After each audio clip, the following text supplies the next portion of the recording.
আমি এবার junior constable হব, আমাকে কেউ আটকাতে পারবে না। মনে অনেক আনন্দ, তাই তো? এরকম অনেক আশা নিয়ে সব সিভিক ভলান্টিয়ার্স এবং ভিলেজ পুলিশ স্বপ্ন দেখছিল যে আমি এবার জুনিয়র কনস্টেবল হব, কেউ আটকাতে পারবে না।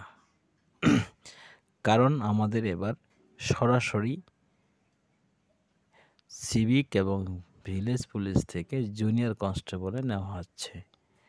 জুনিয়র কনস্টেবলের স্যালারি কত? যেখানে এমনি কনস্টেবলদের বেসিক 22,700 হয়, সেখানে জুনিয়র কনস্টেবলদের 20,700 হতো। এরকম 2-3 হাজার ফরক থাকতো। তো কিন্তু সমস্ত কাগজপত্র নেওয়া হলেও আদতে সেটা হয়ে ওঠেনি। ভোটের আগে আগে সিভিক থেকে জুনিয়র কনস্টেবলে নেওয়ার কথা ছিল, কিন্তু ভোটের ডেট ফিক্সড হয়ে গেলেও এখনও সিভিক ভলান্টিয়ার্সদের জুনিয়র কনস্টেবল নেওয়ার যে সিদ্ধান্ত, সেটা ঠিকই হলো না। অনেকে সেই গুঞ্জন শুরু হওয়ার সময় অনেকেই বলছিল যে এটা ফ্যাক, বাস্তবে কোনোদিন হবে না। সেটা কি তাই হলো? তো দর্শক, আপনারা দেখছেন আপনাদের প্রিয় চ্যানেল নীলকণ্ঠ 2, সঙ্গে রয়েছে আমি বিনয়। আপনারা যারা নতুন রয়েছেন অবশ্যই চ্যানেলটা সাবস্ক্রাইব করে দিবেন প্রতিনিয়ত আপডেট পেতে। আমি জানিয়েছিলাম যে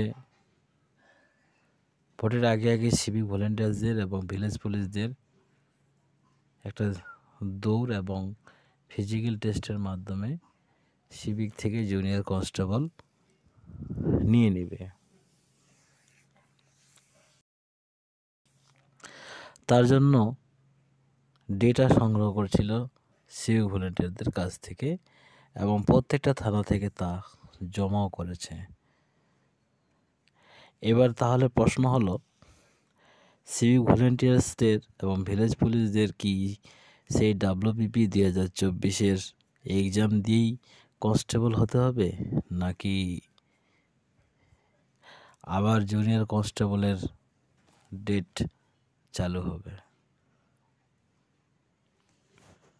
শোনা যাচ্ছে প্রক্রিয়াটা, মানে সিভিক এবং ভিলেজ পুলিশ থেকে জুনিয়র কনস্টেবল নেওয়ার যে একটা প্রক্রিয়া, সে প্রক্রিয়াটা অনেক লং, লার্জ এবং সময়বহুল। সেই কারণে ভোটের আগে আগে সেটা করতে পারল না। যত সম্ভব ভোটের পরে সেটা হওয়ার সম্ভাবনা রয়েছে। আর যদি সেটা হয়, আপনারা তো এই চ্যানেলে যারা প্রতিনিয়ত দেখেন অবশ্যই পাবেন, আর আমি সেটা আপলোড করে দেব। আর যারা আপনারা প্রতিনিয়ত নিউজ পেপার পড়েন, খবরের কাগজ দেখেন, তো আপনারা ওখান থেকেই পেয়ে যাবেন। কর্মসংস্থান যারা রেগুলার পড়েন অবশ্যই তারা খবরটা পেয়ে যাবে কখন জুনিয়র কনস্টেবলের আবার আপডেট শুরু হবে। তো ব্যাপারটা হচ্ছে, আর আমি তো যত রকমের আপডেট থাকে সব ছাড়তে থাকি। একদিক দিয়ে আপনাদের সুবিধা হবে যদি আপনারা চ্যানেলটা সাবস্ক্রাইব করে রাখেন আর পাশের বেল আইকনটি অন করে রাখেন, তাহলে সবার প্রথমে আপনারা সেটা পাবেন। তবে এটা সিওর হচ্ছে যে মনে হচ্ছে ভোটের পরে পরেই সিভিক থেকে যে জুনিয়র কনস্টেবল নেওয়ার প্রক্রিয়া সেটা শুরু হবে। এবার আমি আপনাদের বলতেছি, অনেক সিভিকের এবং ভিলেজ পুলিশের প্রবল ইচ্ছা আছে যে তারা সিভিক থেকে এবং ভিলেজ পুলিশ থেকে জুনিয়র কনস্টেবল হবে, ভালো লাগবে, তাই তো? আমি বলি, একটা কথা আছে, যে খায় দিল্লির লাড্ডু পাস্তায়, আর না খেয়েও কেউ পাস্তায়, ঠিক আছে? ব্যাপারটা হচ্ছে ওরকম, পস্তাতে হবে সবাইকে। তো আপনারা এখন সিভিকে আছেন, সিভিকে আপনাদের এক জায়গা থেকে অন্য জায়গায় কিন্তু পোস্টিং নাই। হলো আপনি নির্দিষ্ট ইউনিটের মধ্যেই জব করছেন, 8 ঘন্টা হোক 6 ঘন্টা হোক করে বাড়ি যাচ্ছেন, সংসারের মুখ দেখতে পাচ্ছেন। কিন্তু আপনারা যখন ডিউটি করবেন দেখবেন আপনার সিনিয়র দাদারাও আপনাদের পাশে থাকবে, তখন তাদের সাথে আলোচনা করে দেখবেন যে তারা কত কষ্টে আছে, তাদের মান্থলি এক্সপেন্সেস কত হয়, ফুডিং, লজিং, টি এক্সপেন্সেস, স্টেশনারি এক্সপেন্সেস, শ্যাম্পু ট্যাম্পু, সাবান, যা যত রকমের এক্সপেন্সেস আছে সব ইনক্লুডিং করে যখন তার মূল স্যালারি থেকে মাইনাস করে তখন কত দাঁড়ায় তারাই বুঝে একমাত্র। তাছাড়া ফ্যামিলিকে দেখতে পারে না তারা মোটামুটি 1 বছর। এত কষ্ট আপনারাও যেদিন না হলে আর দেখবেন যে আপনাদের মধ্যে যদি কেউ কনস্টেবল হয়ে থাকে সিভিক থেকে, ওদের মুখে শুনবেন যে আগে কীরকম সুখে ছিল এখন কীরকম সুখে আছে। তো অনেকে যারা দেশের জন্য অরিজিনালি সৈনিক হতে চান তাদের জন্য ঠিক আছে, ঠিক আছে। তো ব্যাপারটা হচ্ছে ওরকম, জুনিয়র কনস্টেবল হব আমি, এরকম চিন্তা ভাবনা নিয়ে যারা আছেন তাদেরকে বলছি জুনিয়র কনস্টেবল হওয়ার পরও কিন্তু কষ্ট আছে, কষ্টের শেষ নাই। এখন হয়তো অর্থের কষ্ট, তখন হয়তো ফ্যামিলির পাশে থাকতে পারছেন না, জীবন সঙ্গী নাই, ঠিক আছে, একাকিত্ব ভোগ করতে হয়, টাইম স্পেন্ড করতে হয়, সেটার দুঃখ। এরকম নানা রকম দুঃখে জর্জরিত হতে হবে। তো যাই হোক বন্ধুরা, তো জুনিয়র কনস্টেবলের ব্যাপারে আজকে আলোচনা করা হলো। সামনে লোকসভা ভোট 27 এপ্রিল, আজ হচ্ছে আপনার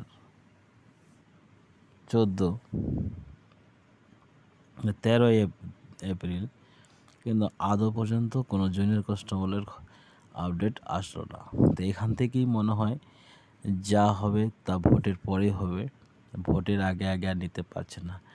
এটা জেনুন যে সেই প্রক্রিয়াটা কিন্তু অনেক লম্বা প্রক্রিয়া, আর এত তাড়াহুড়ার মধ্যে নিলে হয়তো সরকার বিপদে পড়ে যাবে, ঠিক আছে, সেই কারণে সেটাকে হয়তো পিছিয়ে রাখছে। উপরন্তু এই কয়েকটা বছর কিন্তু জুনিয়র কনস্টেবল, ডাব্লিউবিপি, হয়তো আবার ডাব্লিউবি আলাদা, এরকম কিন্তু হইতে থাকবে। এর মধ্যে আপনাকে একটাতে চান্স নিতে হবে, না হলে কিন্তু এভাবে সিভিকে থেকে পুরো লাইফটা কিন্তু অতিবাহিত করা সম্ভব না। এবার আপনারা আপনাদের নির্দিষ্ট পিএসে দেখবেন বা ইউনিটে দেখবেন যে অনেক সিনিয়র হোমগার্ড দাদারা আছে, তারা কীরকম জীবন করছে এবং তাদের ফ্যামিলি কীরকম আছে। ঠিক কিন্তু এরকমই একটা ঘুরপাকের মধ্যে এখন সিভিক ভলেন্টিয়ার্সটা পড়ে গেছে। যদিও সিভিক ভলেন্টিয়ার্সদের মধ্যে ম্যাক্সিমাম সিভিক ভলেন্টিয়ার্স অনেক শিক্ষিত, এডুকেটেড এবং বলা চলে বিজনেসধারীও আছে অনেকে, কিন্তু আগেকার হোমগার্ডরা তা করতে পারেনি, কারণ হোমগার্ডদের এক জায়গা থেকে অন্য জায়গায় পোস্টিং ছিল। সিভিক এবং ভিলেজ পুলিশদের তা নাই। এতদিন সিভিক ভলেন্টিয়ার সবার প্রথমে 3400 টাকা পেয়েছিল, তারপরে পেল 8000, তারপরে পেল 9000, না এর আগে পেয়েছিল 5500, তারপর হলো 8000, তারপর 9000, এরকম ধাপে ধাপে ধাপে ধাপে এগোতে থাকে। কিন্তু আদৌ পর্যন্ত কি আপনারা বলতে পারবেন যে আপনারা অনেক টাকা জমা করছেন? করেন নাই। তো এটাই হচ্ছে। তবে আপনারা যারা এবার ডাব্লিউবিপি কনস্টেবল অ্যাপ্লাই করেছেন, এটা একটা ভালো সুযোগ। যাদের ব্রেন আছে, বেসিক্যালি লেখাপড়ায় ভালো, আপনারা এই সুযোগটা কখনোই হাতছাড়া করবেন না, ঠিক আছে। প্রতিনিয়ত পড়বেন, 9, 10, 11 মাধ্যমিক এই বইগুলো পড়াশোনা করলেই আপনারা এখান থেকে অনেক কমন পাবেন, ঠিক আছে। যেরকম আপনার যদি আপনারা যখন কোশ্চেন দেখতেই পাচ্ছেন, বৈজ্ঞানিক নাম থেকে আসে, রেচন থেকে আসে, হরমোন থেকে আসে, অভিব্যক্তি থেকে আসে, সব জায়গা থেকে একটা দুইটা করে প্রশ্ন আসতেই থাকে।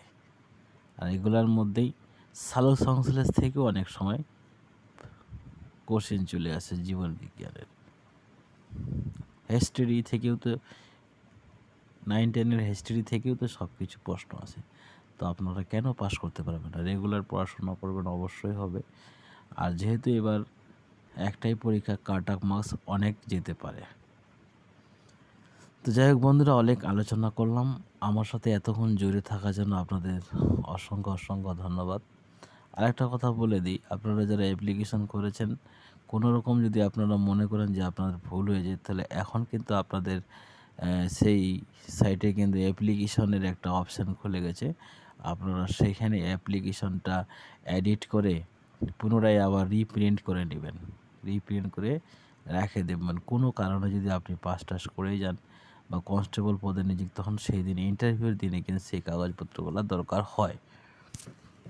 বিশেষ করে ফটোর কথা বলি, ফটোতে যারা ব্যাকগ্রাউন্ড টোটালি ভিন্ন কালারের দিয়ে দিয়েছেন, তাদের কিন্তু একটু অসুবিধা হবে। একটা হোয়াইট কালারের আছে বা হোয়াইট নীল কালারের এক ধরনের কালার মিশ্রিত আছে, আপনারা সেটাও ব্যাকগ্রাউন্ডের কালার হিসেবে ব্যবহার করতে পারেন। কারণ এগুলো হচ্ছে মূল। সিগনেচার যদি আপনাদের ভালো মতো আপলোড না হয়ে থাকে, আপনি সিগনেচারটাও ভালো মতো আপলোড করে নেবেন। ঠিক আছে, অনেকে আছে অ্যাপ্লিকেশান করে দিচ্ছে, প্রসেসিং ফি যেটা আছে বা অনলাইন ফর্ম ফিল আপ করতে গেলে যে একটা ফি দিতে হয়, হয়তো সেই পেমেন্টটা এখনও করেন নাই, বাকি রেখে দেয়। এরকম করলে কিন্তু আপনাদের অ্যাপ্লিকেশানটা বাতিল হতে পারে। তো এইরকম যদি হয়ে থাকে, তো আপনারা ইমিডিয়েট সেটা সংশোধন করে নেবেন। ঠিক আছে, তাহলে কি ডাব্লিউবিপি কনস্টেবল 2024 এবং জুনিয়র কনস্টেবল, এইগুলো আজকের বিষয়বস্তু। আর বেশি কিছু আলোচনা করছি না। আমার সাথে এতক্ষণ জুড়ে থাকার জন্য ধন্যবাদ।